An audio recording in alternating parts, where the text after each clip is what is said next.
this is for taking the aluminum off if you're trying to stretch out the tracks. There's 2 bolts hidden right here and underneath of the aluminum that we're gonna try and get to.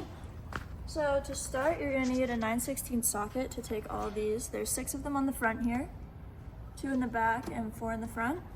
And then you're gonna also come over to the side and you will need a 30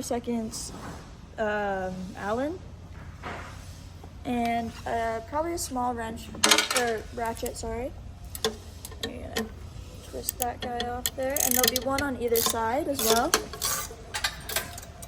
Something that you can put in the ball stand hole just to hold the lid up for you. And you're going to need a 11 32nd socket and just a square head normal screwdriver. You're gonna put the socket on the back bolt there and just loosen off.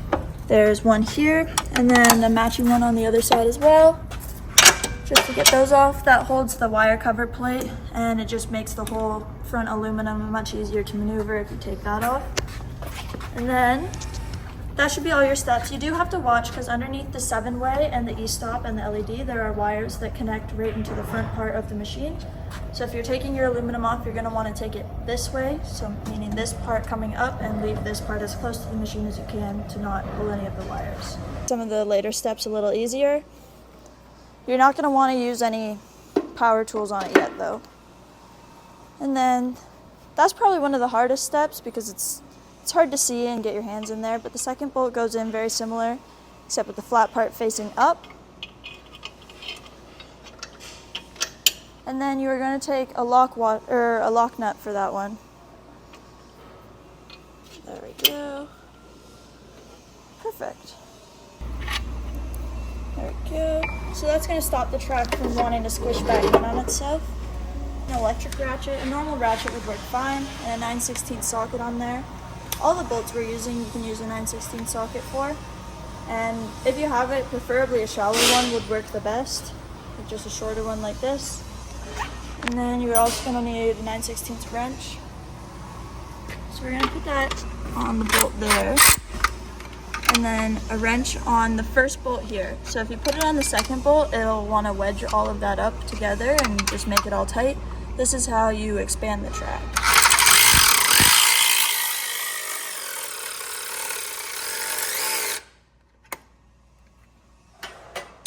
Now we have it tight. Yeah.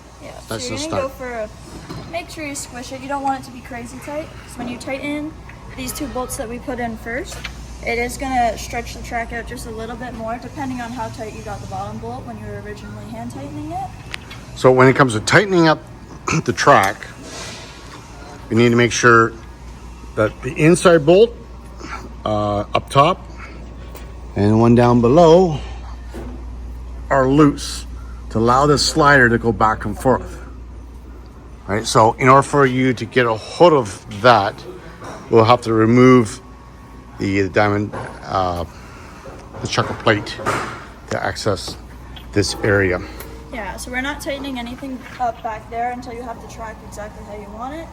Once it's good, like this is probably good tightness, it's gonna tighten up a tad bit more. But we are then going to you'll need probably an extension for your socket, and then these bolts can be a little trickier to reach. So we're going to start with the top one because it has the lock nut on it. And then this step can be reversible if it's easier for you to get the regular nut on the top one as opposed to the bottom one, then do it that way. But just one of them needs to be a lock nut and one of them needs to be the regular nut so that you can pull the slider tight before you start to expand the track.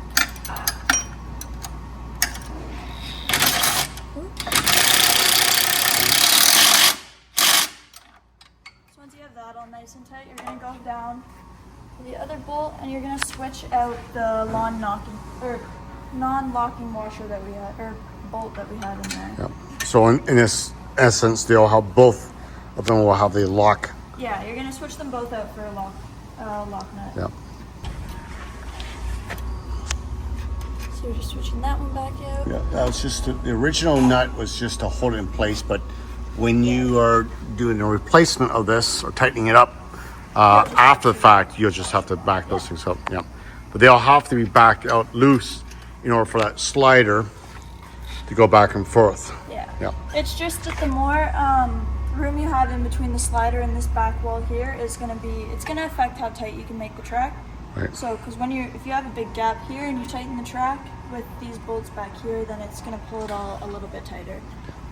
So you just got to be conscious of that. If you loosen them all the way off, then it's gonna be different when you tighten them all back.